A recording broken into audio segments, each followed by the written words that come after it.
신약성경 366쪽 히브리서 12장 1절에서 13절까지 말씀. 고난에 대한 성도의 이해는 세상 사람들과 다릅니다.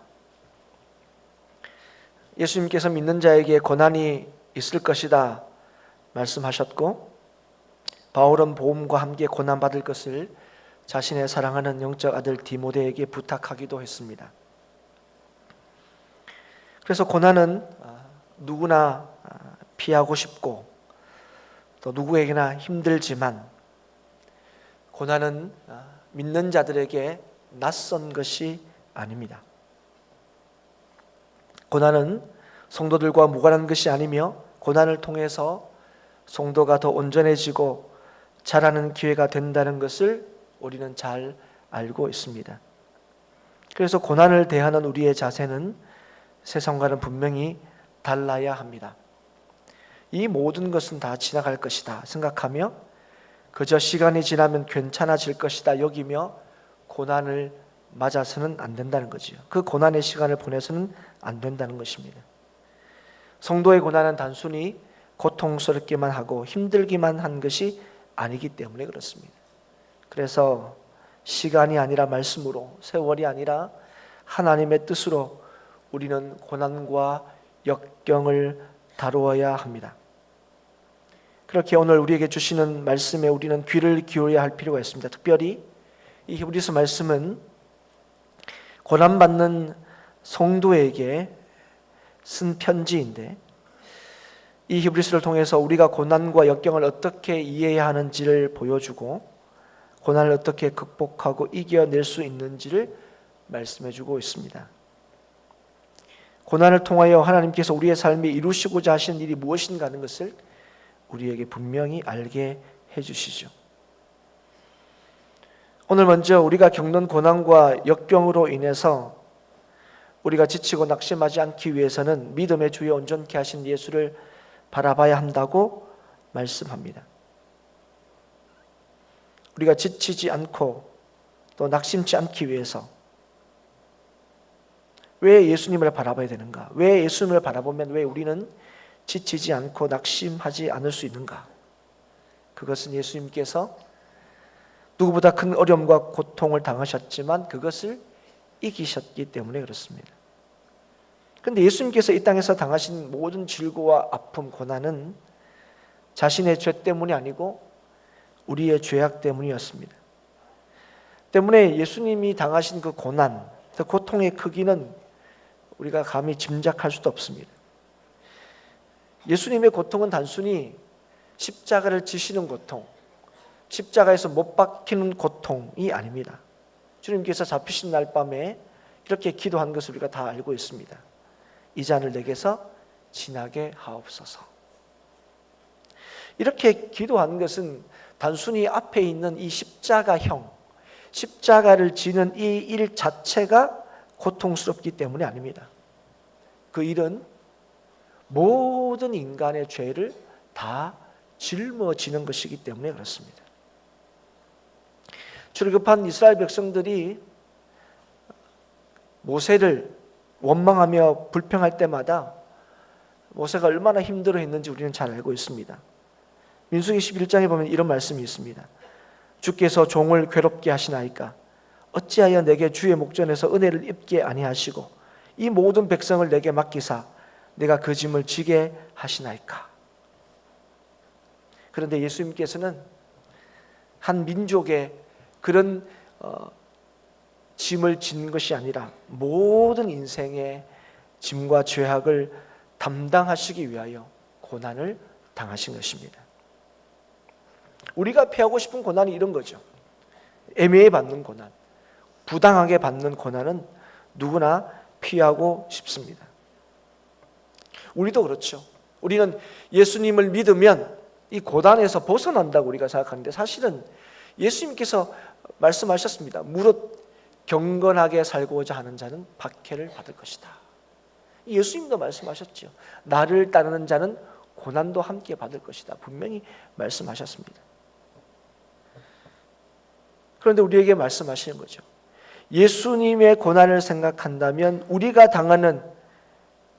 생각하는 때로 부당한 고난으로 인해 우리가 낙심하지 않을 수가 있다는 거예요.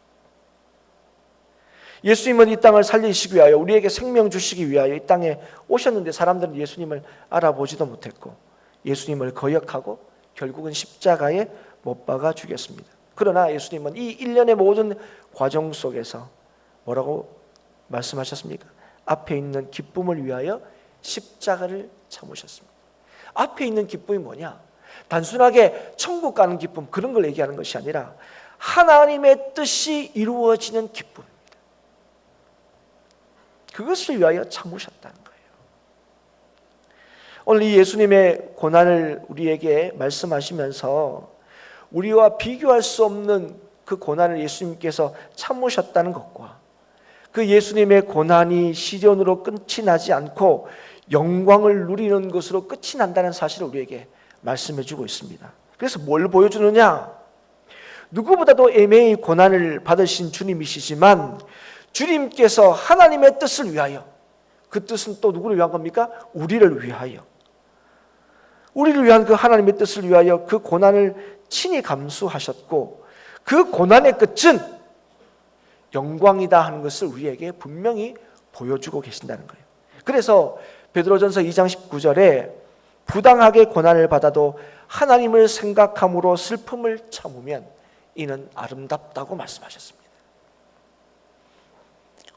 성도로서 이 땅을 살아가면서 고난을 받을 때에 이 고난을 친히 채울하시고 담당하시는 예수님을 생각하면 우리는 낙심하지 않을 수 있다 말씀하시는 거죠. 이것이 믿음의 창시자요 완성자이신 예수 그리스도를 바라보고 생각하라고 말씀하시는 까닭입니다. 세월이 약이 아니고 예수 그리스도를 생각하는 것이 고난을 이기는, 고난을 극복하는 길이라 하는 것을 우리에게 말씀하시는 거죠. 그럼에도 우리는 어떤 생각이 우리한테 굉장히 강하냐면 예수님은 그래도 하나님 아들 아니십니까? 우리하고는 좀 남다른 능력 가지고 계신 거 아닙니까? 그리고 주님께서 취하신 그 영광은 우리에게는 너무 멀어 보인다는 거예요. 왜 이렇게 생각하냐면 지금 어쨌든 우리가 겪는 이 고난, 예수님을 믿는 믿음으로 당하는 어떨 때 정말 이해할 수 없는 이 고난이 지금 우리에게 너무 힘들다는 거예요. 그런데 지금 이 히브리서의 편지를 받는 이 성도들은 지금 이제 이런 예수 믿으면 좋을 줄 알았는데, 예수 믿으면 복 받는다고 얘기해서 믿고 있는데 지금 이 예수 믿는 것 때문에 너무 힘들고 괴로워하고 있는데, 이 성도를 향하여 편지를 쓰고 있는 이 히브리서 기자는 성도가 당하는 그 어려움의 이유에 대해서 이런저런 설명을 전혀 하고 있지 않고 그 대신 뭘 지금 설명하고 있냐면 하나님께서 우리에게 지금 어떤 일을 하고 계시는지를 설명하고 있는 거예요. 그러니까 사실은 우리가 왜 나는 이런 어려움을 당할까? 사실은 우리가 어려움을 당하고 고난을 당할 때 이런 질문을 하나님 앞에 많이 합니다. 왜 하나님 저에게 이런 어려움이 있습니까? 하나님 왜 저희한테 이런 고난을 주십니까? 이렇게 물을 때가 있죠. 그런데 오늘 히브리서 기자는 지금 고난당하고 있는 성도들에게 너 왜 이런 고난 당한다 이렇게 설명하기보다는 지금 이 순간에도 하나님이 어떤 일을 하고 계시는지를 설명하고 있다는 거예요. 부모가 자식에게 하듯 하나님께서 우리를 징계하고 계신다 이렇게 설명하는 거예요. 징계가 뭐냐? 이게 사전을 이렇게 찾아보면 사전적인 뜻은 이렇습니다. 허물을 뉘우치도록 주의를 주고 나무라는 것. 이게 이제 징계라는 사전적인 의미이죠. 표준세번역에는 여기에서 징계라고 번역된 단어를 훈련이다 이렇게 번역하기도 합니다. 그리고 오늘 11절에 보면 이렇게 징계받은 사람을 어떤 자라고 또 얘기하냐면 연단받은 사람이다 이렇게 또 표현을 합니다. 그래서 징계라는 것은 단순히 잘못해서 벌 주는 것을 의미하는 것이 아니라 훈련시키고 단련시켜서 새로운 기회를 갖게 하는 것을 의미합니다. 그래서 징계는 슬픈 거지만 징계 자체가 목적이 아니라는 거예요. 징계는 또 다른 기회를 주기 위함이라는 거죠. 그래서 오늘 지금 이 히브리서 기자는 하나님께서 우리에게 우리가 당하는 이 고난을 하나님께서 우리에게 주시는 징계라, 이렇게 여기라, 이렇게 말씀하는데, 그렇게 하는 이유가 뭐냐면 하나님께서 우리를 더 온전케 하시고 새롭게 하셔서 더 나은 기회를 주실 것이다 하는 것을 믿으라는 거예요. 우리의 이 고난은 바로 그런 일을 이루시기 위한 하나님의 뜻이 있다는 사실을 믿으라는 것입니다.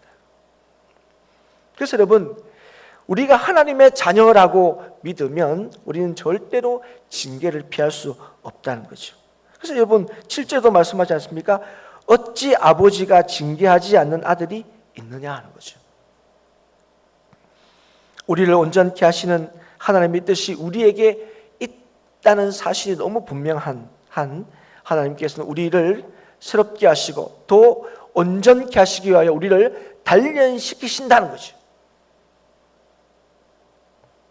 우리의 유익을 위하여 징계하신다, 그렇게 말씀하십니다. 아이들은 인정하고 싶지 않겠지만 또 이해할 수도 없지만 부모는 아이를 사랑하기 때문에 징계합니다. 우리 아이들이 하는 가장 많은 말 중에 뭡니까? 날 내버려 두라 얘기합니다. 가만히 두라 얘기합니다. 내가 알아서 한다고 얘기하죠. 그런데 부모 입장에서는 알아서 잘하면 왜 그런 말을 하겠습니까? 그죠? 우리 뭐 좋아서 그런 얘기 합니까? 그렇지 않죠. 우리 아이들을 위해서 정말 필요한 것이 무언가를 알기 때문에 아이들은 가만두라고 얘기하지만 가만두지 않는 거예요. 아이들은 내버려두라고 얘기하지만 내버려두지 않는 것이지. 우리가 아이들을 사랑하기 때문에 우리는 징계합니다. 그런데 여러분, 우리가 조심할 게 있어요. 우리가 그러면 안 된다는 걸 알고 있습니다. 그게 뭐냐면 우리는 아이들을 징계할 때 실수하기도 합니다. 아이를 징계할 때 그러면 안 된다는 걸 알면서도 우리의 감정이 실릴 때도 있고요. 때로는 그 상황에 우리의 화를 억제하지 못해서 아이들을 징계하기도 합니다. 그게 또 아이들에게 상처가 되기도 하지요. 아이를 위해서다, 너를 위해서다 이렇게 얘기하지만 때로는 내 뜻 때문에, 내 생각 때문에 아이를 그렇게 징계할 때도 있습니다. 그게 인생의 부족함이죠. 부모의 부족함이죠. 그러나 그 심중에 있는 그 사랑은 여러분 절대로 다르지 않죠. 여러분. 아이들을 사랑하는 그 마음은. 그래서 후회하기도 하잖아요, 우리가. 그러나 하나님은 실수가 없으신 분이에요. 하나님은 인생이 아니시기 때문에 후회가 없으십니다. 하나님은 오늘도 우리를 위하여 징계하신 이 일에 실수가 없으신 분이세요. 하나님이 주무시고 계셔서 이런 고난이 나한테 있는 게 아니라는 것입니다. 오늘도 말씀대로 우리의 유익을 위하여 하나님께서 우리를 징계하신다는 거예요. 그래서 사랑하는 여러분, 여러분 어떤 어려움이 있더라도, 어떤 힘든 상황에 있더라도 그것이 하나님이 우리 아버지시다는 사실이 여러분 삶에 너무 분명한 이상 이 일들은 하나님께서 우리의 유익을 위하여 주신 일이라는 사실을 믿어야 한다는 것이죠. 우리의 유익을 위하여 하나님께서 지금도 이 일을 하신다는 거예요. 우리는 이게 무슨 나한테 유익이 됩니까? 우리가 늘 아이들한테 얘기하죠. 다 너를 위한 것이다. 그런데 아이들은 그거 이해 못해요. 그런데 우리는 뭐가 유익이라고 생각합니까? 아이들은 지금 뭐가 유익이라고 생각합니까? 엄마 잔소리 안 하는 게 유익인 거죠. 당장 지금 좀 더 놀고 싶고, 그게 당장 더 좋고 더 유익이라고 생각합니다. 근데 부모는 그게 아닌 걸 아니까 아이들이 싫어하지만, 힘들어하지만 얘기를 하는 거죠. 여러분의 삶의 진짜 유익이 뭐라고 생각합니까? 여러분 오늘 하나님 앞에 여러 가지 많은 걸로 기도하시는데요. 하나님은 나를 사랑하신다 그러는데 하나님의 그 사랑을 여러분 어떤 방식으로 확인하기를 원하십니까? 무엇이 여러분 삶에 진짜 유익이 된다고 여러분 생각하십니까? 그래서 여러분 삶에 유익되는 것은 오늘도 하나님 앞에 간구하지 않습니까? 그런데 우리가 구하는 것을 가만히 보면 우리가 당하고 있는 이 어려운 문제를 해결할 수 있다고 여기는 것, 그거 달라고 하나님 앞에 기도할 때가 많은데 그런 것들은 다 상대적인 거예요. 때로는 물질을 구할 때 있습니다. 정말 물질이 필요하죠. 그런데 여러분, 물질이 하나님께서 우리에게 고난을 주신 이유가 아니라는 거예요. 여러분, 물질로 인해서 어려움을 겪을 때도 많습니다. 여러분, 그때 우리가 생각하는 게 뭡니까? 물질이 있으면 이 물질로 인하여 당하는 고난은 해결된다고 생각해요. 그래서 우리가 이 어려움이 있을 하나님 앞에 하나님 좀 이렇게 경제적으로 좀 넉넉하게 해주십시오 이렇게 기도할 때가 있습니다. 그러나 사랑하는 여러분, 하나님이 왜 그러면 그 물질의 어려움을 허락하시고 허용하셨냐는 거예요. 아니, 세상의 전부가 다 하나님 것이라고 얘기하는데, 그죠? 하나님은 내가 많은 걸 요구하는 것도 아니고 조금만 주시면 되는 건데 그거 왜 안 주셔서 그런 어려움을 겪게 하시고 꼭 이렇게 울고불고 해야 그걸 주시냐는 거예요. 여러분, 그거는 하나님께서 그 고난을 통하여 진실로 우리에게 주시고자 하시는 유익이 뭔지를 알도록 하시기 위해서입니다. 그 일로 통하여 진실로 하나님의 백성의 유익, 하나님의 백성의 능력, 그게 뭔지를 알도록 가르치시기 위하여 그 상황을 우리에게 허락하신 거예요. 우리를 연단시키고 훈련하시기 위하여. 오늘 하나님께서 우리의 유익을 위하여 징계하신다, 우리의 유익을 위하여 고난을 허락하신다 이렇게 말씀하시는데 그 유익이 뭐냐는 거예요. 오늘 10절에 보시면 그의 거룩하심에 참여하게 하시느니라. 그의 거룩하심에 참여하시기 위해서. 여러분, 이걸 아주 쉽게 설명하면 이겁니다. 하나님을 닮아가도록 하시기 위해서. 여러분, 하나님을 닮아가는 것만큼 더 유익된 게 없죠. 여러분도 그렇지만 저도 아이들을 이렇게 키우면서 이렇게 자라주었으면 좋겠다, 저렇게 자라주었으면 좋겠다, 나름대로 이렇게 이 소망들이 있습니다. 아주 자잘한 것부터 아주 큰 것까지, 그렇죠? 뭐 이렇게 어떤 일을 하면서 좀 살았으면 좋겠다, 뭐 이런 직업에서부터, 또 아니면 뭐 어떻게 생겼으면 좋겠다, 뭐 우리가 마음대로 결정도 못하면서, 그죠? 그런 얘기도 합니다. 그런 생각도 합니다. 저는 뭐 예를 들어서 우리 아이들에 대해서 키와 얼굴은 나를 좀 닮고 성격은 좀 엄마를 좀 닮았으면 좋겠다. 뜻대로 잘 안 되더라고요, 이렇게도. 하나님께서 하시는 거니까요. 그러나 여러분, 여러 가지 이런 많은 생각들을 하죠. 내 뜻대로 이렇게 이게 안 자라주고, 그죠? 뭐 이렇게 주물러 줄 수 있으면 이렇게 좀 주물러서 좀 비슷하게 좀 만들었으면 좋겠다, 이런 생각도 하지만, 그러나 이제 그렇게 생각하다가도 우리 아이가 하나님을 닮는다면, 하나님을 닮는 아이라면 더 이상 바랄 것이 없겠다 싶을 때가 많습니다. 하나님의 인격, 하나님의 성품을 닮은 아이. 여러분 아이가 이렇게 자란다. 그럼 여러분 뭘 더 바랄 수 있을 거라고 생각하십니까?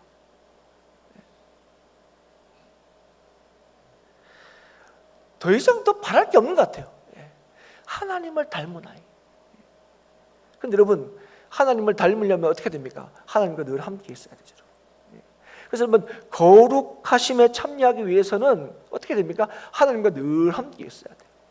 그리고 그 고난 가운데 하나님께서 우리에게 뭘 알게 하신 거예요? 이 순간조차도 하나님이 우리와 늘 함께 있다는 사실을 확인시켜 주시는 거예요.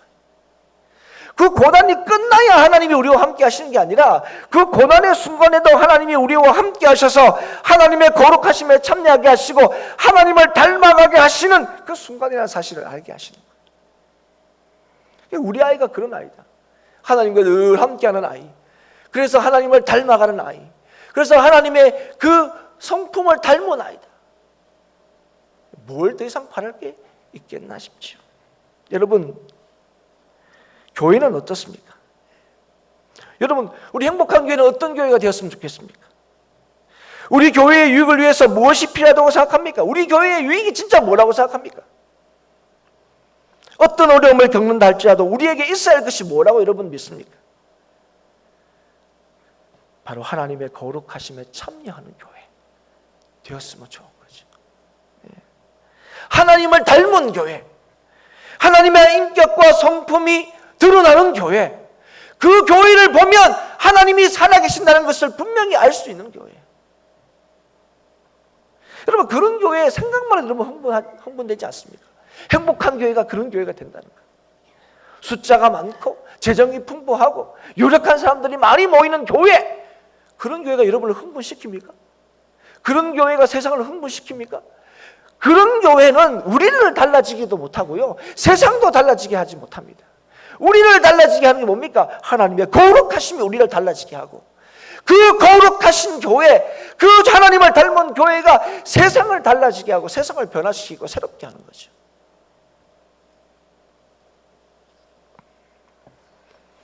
그런데 하나님께서 우리에게 있는 여러 가지 이런 고난과 징계를 통해서 이런 교회를 오늘도 만들어가고 계신다는 거예요.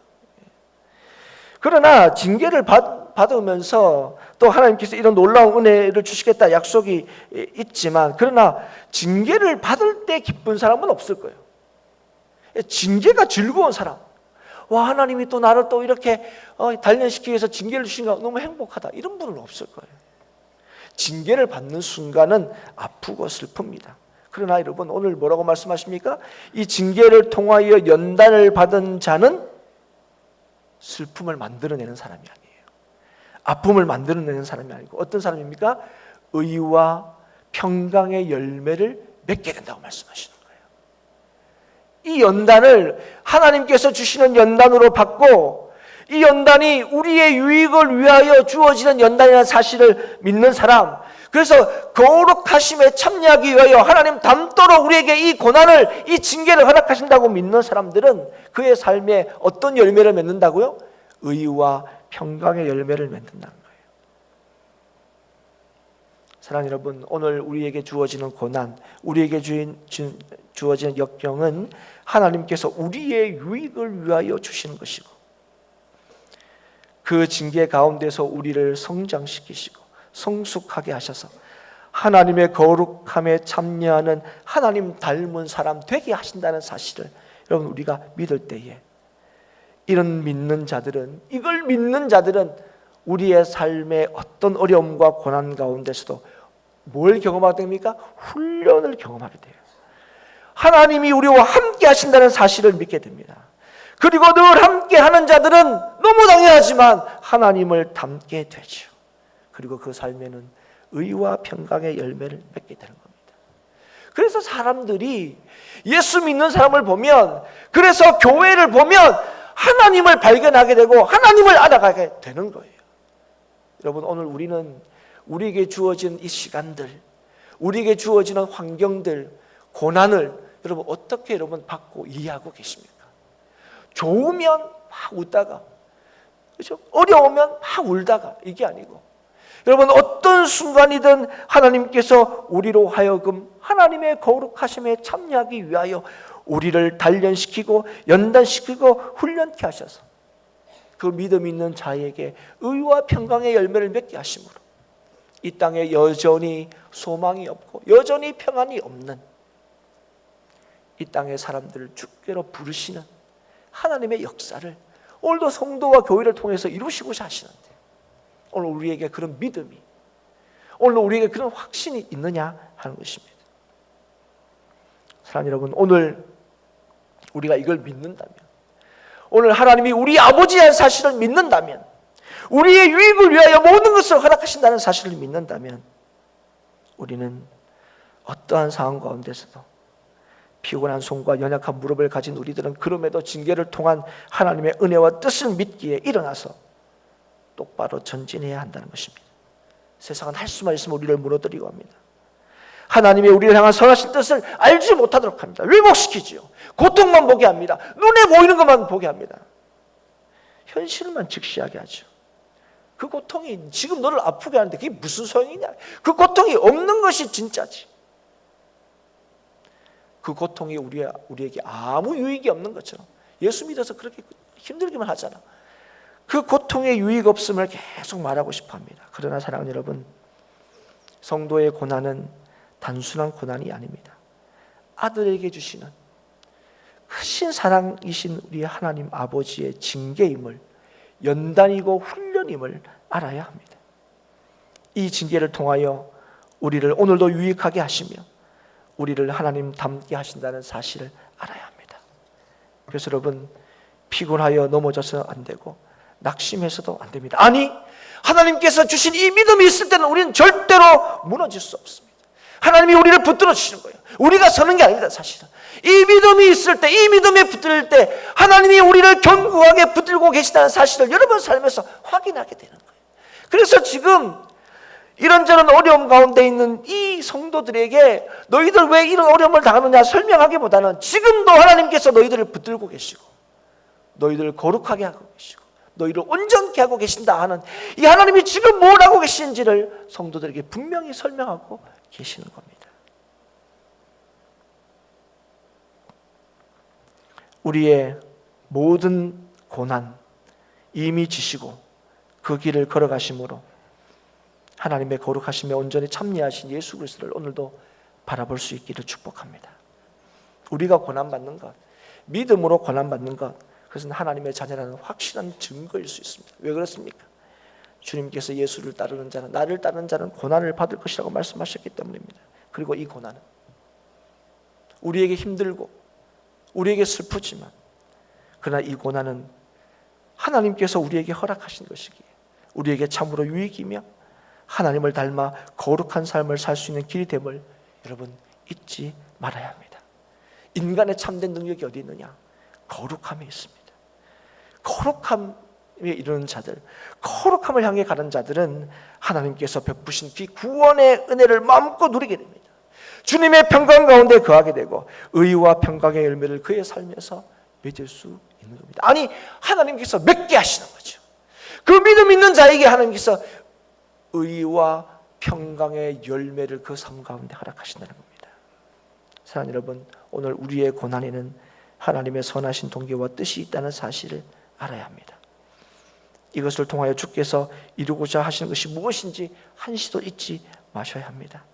하나님의 거룩함에 우리를 참여케 하시기 위하여, 그리고 주님을 닮아 그리스도의 장성한 분량까지 자라게 하기 위하여, 그래서 인생의 진짜 능력, 인생의 진짜 안전이 바로 하나님이 함께 하시는 데 있다는 사실을 알게 하시기 위하여 오늘 우리에게 이 어려움, 이 과정을 허락하신다는 사실을 믿어야 할 것입니다. 오늘 우리가 걸어가는, 살아가는 모든 순간이 주님을 닮아가는 과정임을 알기를 축복합니다. 이 모든 과정, 그래서 주님께서 함께하고 계시다는 사실을 기억할 수 있기를 바랍니다. 우리의 인생의 모든 순간이, 때로는 어려움의 순간이, 때로는 우리가 인생에서 지나는 그 어두운 터널 같은 그런 순간이 하나님의 거룩함에 참여하며 하나님의 거룩함을 이루는 참된 능력을 회복하고 갖추는 그런 시간이 될 수 있기를 주의 이름으로 축복합니다. 그게 진정 우리의 삶의 기쁨이요 영광입니다. 다른 것은 다 헛된 겁니다. 다른 것은 다 영원하지 않습니다. 있다가 없어지는 거예요. 우리를 끝까지 영원토록 책임지지 못하게 하는 겁니다. 하나님의 기쁨을 우리가 소유하지 못하면, 하나님의 영광을 우리의 것으로 소유하지 못하면 우리의 모든 것은 다 헛될 수밖에 없습니다. 우리의 고난조차 헛되지 않은 것은, 우리의 고난을 슬퍼만 하지 말아야 할 것은 이것을 통하여 우리를 온전히 세우시고 복되게 하실 아버지 하나님이 계시기 때문에 그렇습니다. 여러분, 혹시 어려움 중에 계십니까? 고난 가운데 계십니까? 눈물을 닦으십시오. 혹시 넘어져 계십니까? 일어서십시오. 앞에 있는 즐거움을 위하여, 주의 뜻이 이루어짐으로 우리에게 주어지는 기쁨과 영광을 위하여 지금의 고난을 다루어 가십시오. 하나님은 우리의 아버지시며 오늘도 우리의 유익을 위하여 일하시고 역사하시는 하나님이십니다. 기도하겠습니다.